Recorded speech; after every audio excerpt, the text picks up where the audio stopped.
Hello and welcome back to another video. This is the big one of the year, the Premier League predictions. Yeah, it's going to be an interesting Premier League season. It looks a lot more competitive than previous years for sure. So it'll be interesting to see how it goes. Looks somewhat competitive at the bottom as well, but the top is where there's really going to be some big competition in my opinion.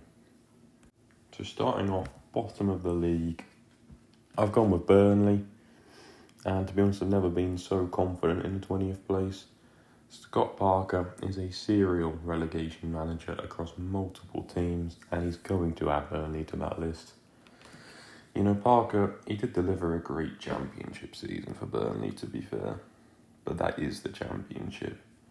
They've lost Egan Riley, they've lost James Trafford, which are both detrimentally going to damage their defence, which is what they relied on in their amazing championship season last year.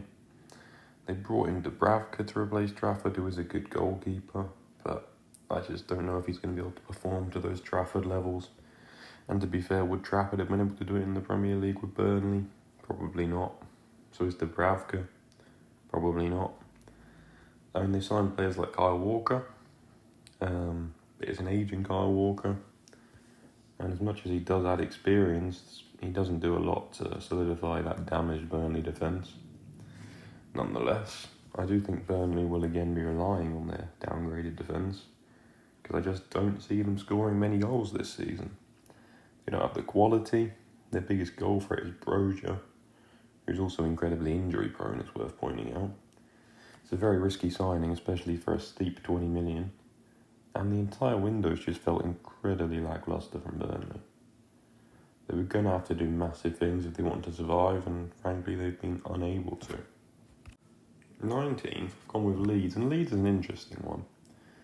They've clearly brought in some quality in players like Nemecha, and similar to Burnley, they have an outstanding championship foundation to build on. Their business feels okay, but not amazing. They still lack in some areas very clearly, and I don't know if they have the quality to survive. They might just have the players that could keep them up, but I think they will go down.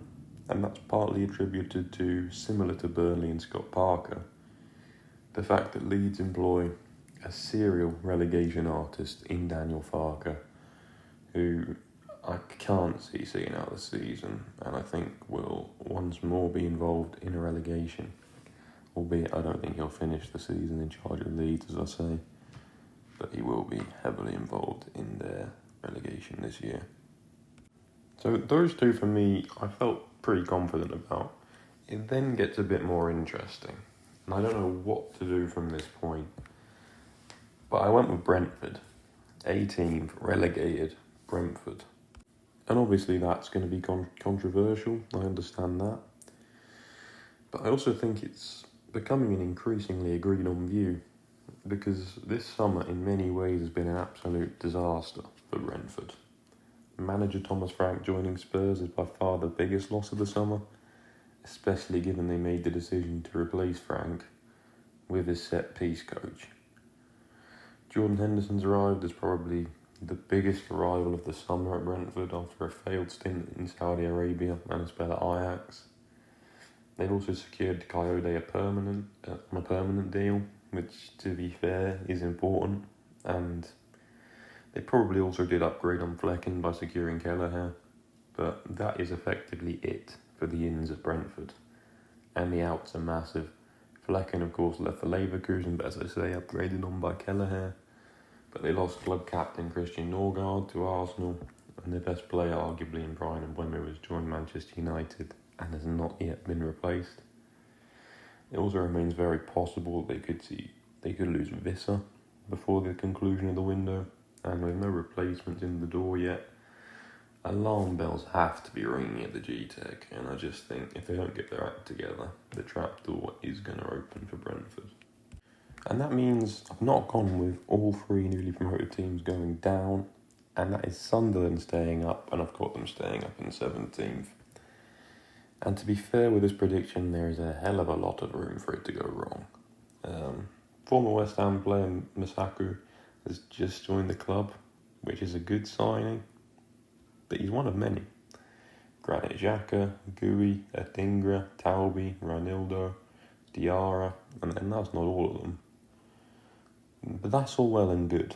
But we've seen teams come up and want to stay up and splash that playoff money before and fail miserably. But something does feel different about Sunderland. I think they've bought a lot more intelligently than the teams of the past. Yes, they have bought their fair share of young talents, but they've balanced it by adding Premier League experience, which their squad heavily lacked prior to this window. Ronaldo, of course, never played in the Premier League, but has years of experience at top teams in top leagues at Lille and Atletico Madrid, and will have vast experience to help the rest of the squad. And then, of course, Xhaka and new signing Masuaku both have vast experience from within the Premier League at Arsenal and West Ham, respectively. Xhaka, as well, is a particular case which brings not just that vast experience, but also vast quality.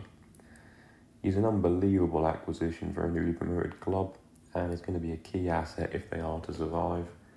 And I just think they will be successful. Sunderland will survive. So 16th, I've gone with Wolves. I mean, Wolves were just average at best last season, and frankly, nothing they've done this window fills me with any excitement. I do think there'll be a fairly large gap between Sunderland and Wolves, but I have Wolves finishing this high based purely on the fact they have a solid team of players that they know can deliver, because they've not added vast quality, and frankly, they've lost their best two players in Cunha and Aït-Nouri. And there's been a fair few people saying those losses will see Wolves go down, but I'm not going to be that extreme. You know, they've lost the key players, but I think they just have enough to survive. They have done business, but I don't think it's enough to see them finish any higher than 16th. And as much as I said there's going to be a big gap between Sunderland and Wolves, I think there could also be a big gap up to my 15th place from Wolves, with Wolves just in a bit of a no man's land position in the table. Because I don't think Wolves have the quality to finish any higher than 16th, to be completely honest. 15th, I've gone with Bournemouth, and this might also be controversial, but I don't think it should be. Last season, Kepa, Kerkez, Hudson, Zabani and Araujo was the back four and keeper that was used by Iraola. Kepa has gone to Arsenal, Kerkez has gone to Liverpool, Hudson's gone to Real Madrid, and Zabani is at PSG. That's 4 of the 5. Petrovic is a decent goalkeeper who they brought in. Truffert is a decent left-back, but he's nowhere near Kerkez levels. And for signings, that's it. That's what Bournemouth have done this summer. The expectation is that in the coming days, Diakite will join from Lille as another centre-back addition to pair with Senesi. And that does create a decent defensive unit, but it still feels like a downgrade on their side from last season. And this new defensive unit will take time to gel and to gain understanding of each other, especially with the starting centre-back joining after pre-season. Diakite coming into the team next to Senesi without any pre-season is a bit risky. And I do think Bournemouth will have defensive problems, especially early on in this season.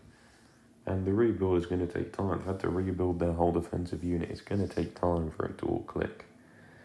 They can definitely overperform on this 15th, but I just think there will be a drop-off due to the lack of improvement signings and the replacement for the outgoings taking time to gel. 14th, I've gone with West Ham, and they've had a standard summer. Doof looks like an exciting signing who will add something to this Hammers team. Walker Peters is a decent bench option, and Callum Wilson is a decent option for goal threat off the bench, maybe. In terms of outgoings, Kuffold's gone, and that's why Walker Peters was recruited. And similarly with Mikel Antonio going, Wilson was recruited. They've added nobody to the squad, really. They've not brought in major players, and they've just replaced the players they've lost. And of course, it has to be mentioned, they've lost Kudos, and they get to reinvest that money back into the team. Graham Potter's an okay manager, but this West Ham team just isn't great. So a fairly average manager with a lacklustre squad, in my opinion, are going to finish in a pretty lacklustre 14th. Everyone around them is investing to improve their team, and they're just standing still. 13th, I've gone with Everton. And Everton have had a much more interesting summer than West Ham. Barry had some goal threat, and him and Beto being the club's striker options massively improved that area of the pitch. Mark Travers provides a good backup for Jordan Pickford. Asnu looks okay as a signing, and Dewsbury Hall adds a lot to this Everton team. They've also done well to keep hold of players like Jared Bramthwaite and Iliman Ndiaye, but clearly there are some serious problems. They've been linked to a lot of creative players, but are yet to bring in those creative players. And they still need some defensive improvements. Tyler Dibling's still heavily linked to Everton, and he would be a big signing to the club. Jack Grealish is also seemingly back on radar, and I've just seen it, here we go, which is a big boost for Everton. Massive attacking option. You have to assume they will bring in some attacking players before the deadline, or they'll probably be fighting relegation. So Grealish is a start. They probably need at least one more attacking player, probably more than that, and there's probably some defensive help as well. I do think they'll go into the market and sign a couple of quality players before the window ends, and I think they will comfortably survive at the end of the day. 12th, I've gone with Nottingham Forest. I mean, they've had a pretty poor window. Gunn's a decent backup goalkeeper, and similar to that, they've brought in depth in some areas of the pitch. Igor Jesus could be a good signing, but I don't know if he's going to start over Chris Wood. And that's really all Forest have done. Considering as it stands, Forest will have to balance Europa League football, and have failed to bring in the squad depth to deal with that. I do think at times it could be rough for Forest this season. They've got a fair few decent players and have some areas with depth, but they still need a fair few more players before the deadline if they want to push up to European places while balancing European football. They haven't done that yet. I think they will get some players in to boost the team, and they definitely need to replace Elanga. They've done well to keep hold of Gibbs White, but I just think it's going to be a difficult year whilst balancing Europe. But some people are tipping them to finish a lot lower, being in some near-disaster relegation season. I can't see that. It's going to be just a mid-season for Nottingham Forest, in my opinion. 11th, I've gone with Crystal Palace. And yeah, well, Crystal Palace have in some ways had a very good window, and that is with just the signings of Sousa and Walter Benitez. They've not drastically improved the squad, but in fairness, they have spent the summer in limbo over which European competition they will play in. And once that is decided, which I think it is decided now, at the time of recording, I think it's just been confirmed, it will be Europa Conference League. So with that sorted, Palace will be able to move towards bolstering their squad depth. But the reason I said this has been such a positive summer for Palace is Mark Guéhi and Eberechi Eze are both still at Crystal Palace, and those are major accomplishments for that football club. They've kept hold of two key assets who the team can be built around, and to be honest, I just really like this Palace side. And had they not won the FA Cup, I may have had them further up the table, but they have got to balance European football now, even if it is just Conference League, which I believe it is. And that is going to make things a bit trickier, and I think they will finish just outside the top half in 11th, with Forest just below them in 12th of Europa League football. 10th, I've gone with Fulham, and yeah, I mean, Fulham have in this whole summer signed a backup goalkeeper as their only signing. But, departures-wise, they haven't lost any key players. I do think Palace and Forest both have better squads and better managers than Fulham, and the lack of investment is going to hurt Fulham. But I think Fulham have to make some late moves in the market to bolster their team, and I think they will add a few players. But they've kept the core of their team from last season, and I think that continuity can help teams sometimes without a major overhaul of the squad. Also, the fact Palace and Forest will have European football drags them down a bit for me, and that allows Fulham to nicely slot in here in 10th position. 9th, I've gone with Tottenham. Spurs have not had a crazy window, to be honest. They lost Young-Min Son, but I don't see that as being too big of a blow. They've signed Kudos, who is a top player and clearly a good signer. They've also gone in for Palhinha on loan, who will give them gives them a much better defensively minded midfielder. They also look likely to go for Savinho and possibly one more creative player, maybe in a creative midfield position before the end of the window, especially with Maddison out for the foreseeable future with that ACL injury. The Spurs window has overall been fairly positive, but they will have to balance Champions League football unlike the teams around them, which will make life a bit more difficult for them. I do think they have a squad which, if set up right, can be in the mix for European football. But firstly, I don't know if Thomas Frank is going to deliver with this team, and secondly, I think European football is going to be very damaging for them.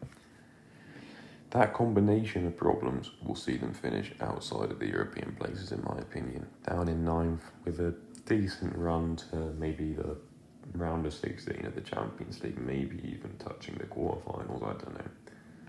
I think it'll just be an alright Champions League campaign from Tottenham. 9th isn't a disaster season compared to 17th last year, to be completely honest.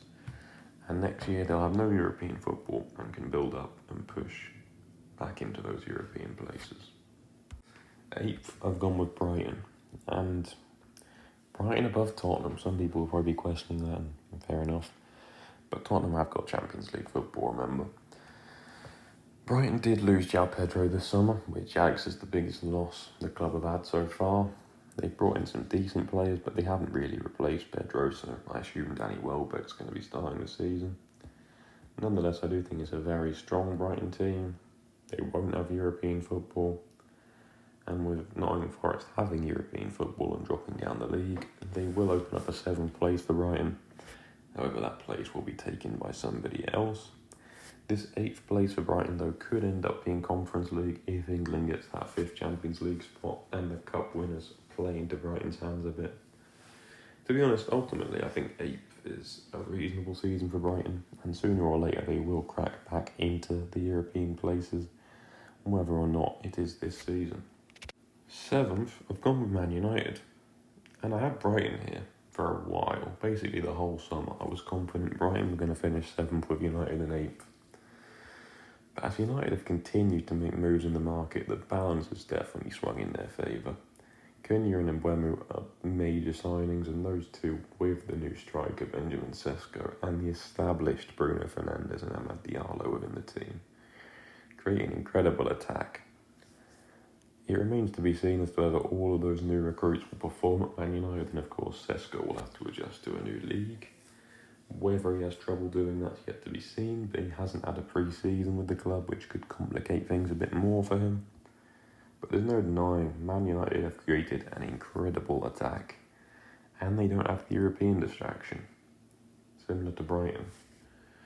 They do need more signings in other areas of the pitch, such as midfield, where they lack good options really. They cannot be relying on Ugarte in midfield. They needed somebody else, maybe Balaba. But overall, 7th is a major improvement for Man United. They brought in some really good players and are still working to clear out the deadwood. I just cannot put them any higher than this, with so many unknowns and the strength of the 6 teams above. 6th, I've gone with Newcastle United, and it might be controversial that they're 6th because there's teams you could definitely say could easily be ahead of them. But what a summer for Newcastle. They've become rejection FC, missing out on countless targets and left with their number 9, Alexander Isak, pushing to leave the club. I don't see a world in which Isak leaves Newcastle at this stage, to be completely honest. But he spent all summer pushing to leave and desperate to leave, and he still wants to leave. He's still not involved in the setup and hasn't featured in pre-season. And while yes, I think he will be reintegrated at some stage, the Isak saga is going to prove to be a huge distraction for Newcastle. They missed out on James Trafford and instead signed Aaron Ramsdale, who was not their number 1 goalkeeper target. They signed Elanga, which was at the point of their window where it looked really good, like they were going to get Ekitike, Elanga and Isak all in the same team, with Anthony Gordon as well. But those two, Ramsdale and Elanga, are the only signings Newcastle have made. They've not lost a whole lot of quality this summer, to be fair, but they are back in the Champions League and don't have the squad depth to deal with those extra 8 games. They've not brought enough players. They've lost Callum Wilson, which means they're relying on Isak as their only striker, who's already a problem player, given he wants to leave. And if he goes down with an injury, which he's prone to doing, they're left with no striker. So clearly, Newcastle have got to get more done in the rest of this window. And the future of Isak, whether that's you're out, we're finding you a solution to leave this club, or ultimately, you are staying, you're going to be reintegrated into the team now, there's no other option. It has to be solved quickly. No matter which path they go down, they have to solve this Isak problem rapidly. 5th place, I've gone with Aston Villa. They've also had a fairly poor window. They haven't spent it being rejected like Newcastle. They just spent it doing absolutely nothing. They completed 2 signings just like Newcastle, one of which is a backup goalkeeper. Despite that, Villa don't have Champions League football and the situation seems much less messy than what's going on at Newcastle. I do think they'll get some more names in the door between now and the end of the window, and that will allow them to push up to finish above and in fighting Newcastle and qualify for the Champions League via 5th place in the league. 4th, I've gone with City. And yeah, that's going to be controversial because City behind Chelsea is going to raise a few eyebrows. But yeah, Trafford, Reindeers, Aït-Nouri, Cherki, all into the club, all good signings. Trafford presumably will have signed on to be the number 1 goalkeeper. I wouldn't have thought he would pass up starting at Newcastle to sit on the bench at City, to be honest. And in their one and only pre-season game, they played James Trafford, which backs that up. And I think Ederson will probably leave before the deadline. Aït-Nouri is a genuinely very good addition to the City team, and Cherki replaces an ageing De Bruyne who's departed for Napoli. Reindeers also adds something very, very good to the City team, massively improves the quality, and he's going to be a very important player for them. All of that business is really, really positive for City, but I don't think they've done enough. Rodri's still going to be phasing his way back into the team. Have they done enough business to beat the top 3? I just think there are 3 teams in the league who are better than Manchester City right now. And one of those teams is my 3rd place, Chelsea. I just think Chelsea are a really intriguing team going into this season. They're off the back of their Club World Cup success. They've added Liam Delap and João Pedro to their team, making room for Nicholas Jackson to leave, and massively improving their striker positions, quality and depth, because he's gone from Jackson, and I guess Nkunku, to having Pedro and Delap, who are natural strikers, and both better than Jackson. Bino getting to quality attacking signing, and Hato's a great defensive addition. Obviously Colwell's gone down, which is a big blow, but they've got players like Hato who can slot in. They've got quality additions. And with just those players, I'm not sure I'd have Chelsea jumping City. But it doesn't look like they're done. They're going to bring more depth and quality. Xavi Simons still looks likely to join, as does Alejandro Garnacho. And is that it? I mean, you never know. Chelsea are always in the market doing absolutely loads. They've massively increased the quality of the team, and while it may all take time to gel a bit more, the reality is this team, with the new players like Pedro, have already gelled enough to beat PSG in the Club World Cup final. They've not made major signings since then, really. But yeah, while that was a big success, it's definitely not something I see as being a long-term pattern. I do think Chelsea will be very good this season, but I just think the top 2 in this league will be on another planet compared to Chelsea and Man City. And the team finishing this season 2nd, just missing out on the title, I've gone with Liverpool. And this might raise some eyebrows. Liverpool have splashed the cash this summer. Ekitike, Wirtz, Frimpong and Kirkers have all signed for the club. They have lost Trent, and they have sold Nunez, Diaz, Quansah and Kelleher. Now, they have clearly got a very good group of attacking players in the team, but I do look at Liverpool and just see a few holes. The signings of Frimpong and Kirkers mark excellent business, but can they operate in a team together is a point of concern. They're incredibly attacking fullbacks, especially Frimpong, but Kirkes as well. And if the pair find themselves forwards together, which they likely often will, the team risks becoming over-attacking. And Van Dijk and Konate will be vulnerable to forward play, especially those rapid wide players. And with limited support from their fullbacks, there's going to be a few moments where it could be a bit shaky defensively for Liverpool this season. Because Kirkes is a decent defensive fullback. I mean, his priority is getting forward, but defensively he can defend. Frimpong can also defend, but that's not his main attribute by any means. He's a forward-thinking fullback. He's been played on the wing. There's no... the defensive issues at Liverpool that were caused by Trent are going to continue under Frimpong. And they've got a more attacking left fullback. I think Kirk is a more attacking player than Robertson. Obviously, it's an upgrade on current Robertson massively, so there's no denying that. But there might be some problems defensively. Wirtz and Ekitike, obviously excellent signings, as are Frimpong and Kirk is, let's not lie. But I just worry about the balance of the team a bit. I mean, there's no way you can deny that this Liverpool team is going to be right up there this season. And I do have them getting over 90 points. But I just think there is one team who will finish above Liverpool this season. And that club, no surprises, is the club I support, Arsenal. So, my first place is Arsenal, as I say. This is controversial. Liverpool are basically everyone's title favourites, but I would question whether it is right to completely write us off. I don't see any reasons as to why Arsenal cannot win the league this season. Zubimendi's already shown himself to be an excellent midfielder who can control a game of football, and him in the same midfield as Declan Rice allows us to boss games. The wide players in Saka and Martinelli are going to remain majorly important for this season, but undoubtedly there will also be moves to make the team play more centrally with passes from Zubimendi, Rice, Martin Odegaard, all providing the through balls which Gyökeres adores to create chances and to create goals for the new number 9. Last season, all Arsenal lacked was a number 9 and a bit of creativity. And for that reason, I still think one more creative player would be a big boost for the club.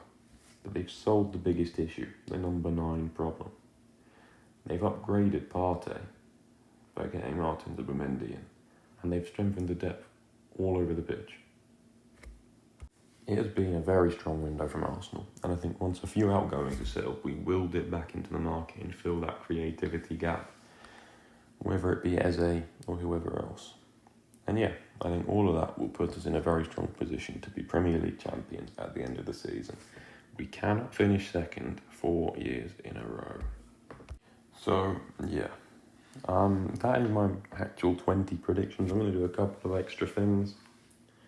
Starting off with the domestic competitions. I'm not going to do the European competitions because I'll do that in a separate couple of videos probably. FA Cup, I think City will win it. I think they'll definitely win a trophy this season. And I do have them 4th, but I think they're going to come through with a trophy. Carabao Cup, similarly, Chelsea, I think they'll win a trophy this season in the form of the Carabao Cup. I think their big squad's going to help them to do that. City, I think they just have the quality to go and win the FA Cup. Golden Boot and Player of the Season, very much linked to the fact I have Arsenal winning the league. Gyökeres, Golden Boot, Player of the Season, Bukayo Saka. And then I'm also just going to quickly do the first sacked, and I'm going to say it's going to be Daniel Farke, gone at Leeds, probably by the end of September. So yeah, that is my full predictions for this Premier League season. And yeah, thanks for watching. Hit that like button on this video. And subscribe, we're still on 0 subscribers. I'm not surprised, but yeah. It would be nice to get a couple in early into this channel. But yeah, thanks for watching, and see you in the next video. Goodbye.